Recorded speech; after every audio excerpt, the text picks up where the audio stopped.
Hello friends, Heidi here from Rain Country. God is good all the time. And today I'm going to talk about making your own herb infused or fruit infused water for flavor and for health, and also just for being able to hydrate and refresh yourself on these hot, dry days that we have in August. Right here I have, this is my personal favorite so far, and I did this a couple years ago. I actually did a video on this one, and it's simply Borage and Mojito mint. And anyway, these are just super easy to make, and it's so inexpensive. You got a lot of people spending a lot of money on high alkaline water or special flavored waters that are or vitamin waters, but you can make your own right at home with whatever you have on hand. Now here's another one that I tried. Those of you who have been watching me for a little while know that I don't care for the taste of lavender flowers. I like the taste of the leaves, but not the flowers. But I decided to go ahead and give it a try. And I went a little overboard on the flowers anyway, because I wasn't thinking, I was thinking of like adding flowers the way I do when I'm making vinegar. But I tasted it yesterday before it looked this dark, and I still didn't like it. I just don't like the taste of lavender. But somebody who does may like this. I would still suggest cutting the flowers back to about half of what I put in here. But this is lavender lemon. Now this isn't going to go to waste, because what I'm going to do is I'm going to go ahead and turn this one into vinegar. Oh, and as you can see, I'm using my garage sale find antique jar. And then this one's pretty good. I made both of these other two, the lavender and the lemon, and this one yesterday. And this one is apple, lemon, and calendula. And this one's pretty tasty. And here's show you a close-up so you can see all the good stuff in there. Alright, so now what I'm going to do is I'm going to make a new batch, because I'm going to be drinking on, well, not the lavender one, but I'm going to be drinking on these other two today. And so I want to get some going so I have plenty in there for tomorrow. Because even though I love my water kefir, I love my natural soda, that's all good. I love having that fizz. It's still, even though most of the sugar gets digested by the bacteria and the yeast when making those, it still has some sugar content. So if you're looking for something that's just no sugar at all, this is the way to go. It's refreshing, it's healthy, it's good for you, and detoxifying, and it's going to help balance your pH if you're worried about acidity. So today what I've got going on here is I've got some pansies. I'm adding these mostly just for color, because I like the way the lavender looks for color. And then I've got some Tulsi, or also known as holy basil, and I've got some anise hyssop, and that's what this is right here. And if you've never tried anise hyssop, it is, and you like the taste of licorice, you would love it. And I really am loving the taste of the fresh Tulsi. I can tell growing it myself this year, and thank you for that person that sent me those seeds. I had been afraid to try it again, because the first year I tried growing it, they all germinated and they all died. These ones all germinated and they're all doing great. They're just now starting to take off though, because, you know, of our cold, we had such a long cold season that just carried over into the summer. But now that it's warm enough, the ones that are doing best are still in the greenhouse. So they do really like warmth. I found that with basil in general. But anyway, I'm finding this to be my favorite for flavor. And we know, if you've ever looked into Tulsi or holy basil, it is just loaded with so many good medicinal properties. A lot of people would like to drink it as a tea. In fact, I have a whole bag of Tulsi tea I bought, and because, you know, I'd been going through it, I'd been also adding it to my own herbs that I grow here, because I know it's so healthy for us. But to try it fresh, and even my own dried, the stuff I dried myself, the flavor just doesn't compare to something you can buy somewhere else, because you're getting it more fresh, and it's just so good. But anyway, the flavor of the Tulsi reminded me just a little bit of licorice without any sweetness to it. So I thought it would blend really well with the anise hyssop, which actually does have a sweetness to it, and it tastes just like black licorice. I'm going to go ahead and get started making this and show you how simple it is. All I'm going to do is take my empty mason jar, and clean of course, and I'm just going to take my herbs and kind of crush and tear them. That's just to help release all the good stuff on the inside of the leaves, and to also release more of the flavor. And we'll throw these pansies. And pansies are pretty delicate. They don't really need to be crushed and ripped.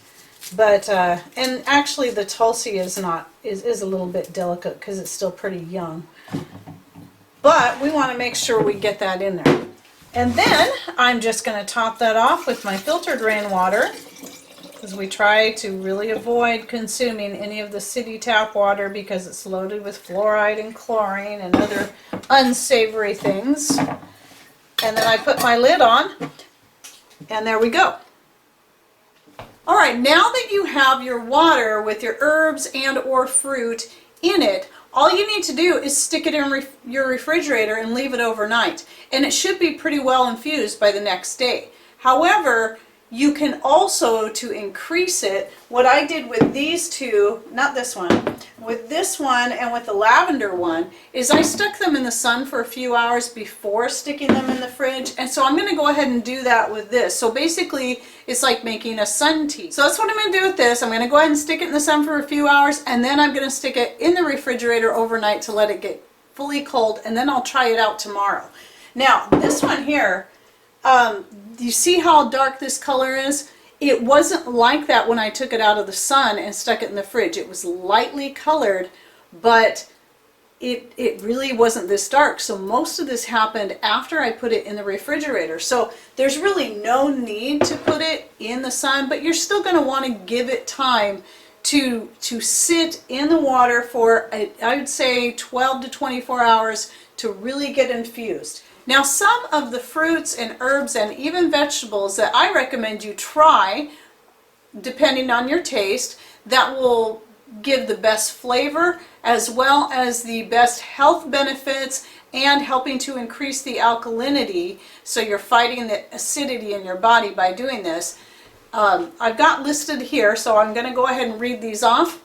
So watermelon, cherries, kiwi, lemon, like I used in a couple of these, lime, basil. I got the holy basil in here, but this is just basil in general, so a sweet basil would taste really good in there as well. Dandelion, I'm thinking more maybe the dandelion flowers. Ginger, cucumber, and mint. So in this one, I've got the mint. I know it's going to help increase the alkalinity in my body, and this one to me is just going to be the most refreshing because that flavor, that cucumber flavor of the borage with the mint is just, it's so good. And then the calendula, I'm going to do some more experimenting with the calendula. I'm going to try one without using lemon in it, maybe just some apples and calendula, or maybe just calendula on its own, or calendula and mint. There's just, the possibilities are really endless when you look into the different kinds of fruits and stuff that you want to use, and the herbs, and just think of the flavors that you like, flavors that you think would blend well together, but also what your body needs. Calendula is really helpful. If you saw my calendula video, I'll go ahead and link to that right up here if you haven't seen it, or if you want to look over it again. It's really good for digestive health. We think of it as being really good for our skin, which is excellent for skin, but is also very good for your digestive health. So why not throw a few calendula flowers into your infused water? And then of course lemons. Lemons are just very detoxifying anyway, so you're getting the benefit of the high alkalinity and the flavor and the fact that it's going to help detoxify the body. So lemons are just a really good one. I also plan on trying some watermelon and some other fruits like the cherries and stuff, and making some more flavored waters. So again, this is a really great way to be able to hydrate yourself, detoxify your body, especially if you're doing maybe just a fast for detoxifying. Here's something you can do where you can replenish, keep yourself hydrated, but also be getting some good nutrients into your body that will also help speed up the detoxification process. But anyway, so super easy. Again, you can just stick it in the fridge. You don't even have to let it get warm. It will infuse well. But I think the putting it in the sun just sort of will help it infuse even better. That's just my thought, but we'll try this out and we'll see how it is. And again, I'll update you in a future video down the road. It probably won't be my next this and that video because I'm going to be shooting that one today. So maybe in the one after the next this and that video, I'll talk a little bit about the Tulsi, the anise hyssop, and pansy water and let you know what I think. Okay, well, I hope you'll take this and give it a try. Get creative with what you have on hand, the herbs that you're growing, the fruits that you're growing, and maybe some of the vegetables even that you think would taste good in your water, because it's all a matter of taste too. Me, I don't like the lavender, but you may. So, okay, I hope you enjoyed this video and that you learned something new. Thanks for watching. Take care, and God bless.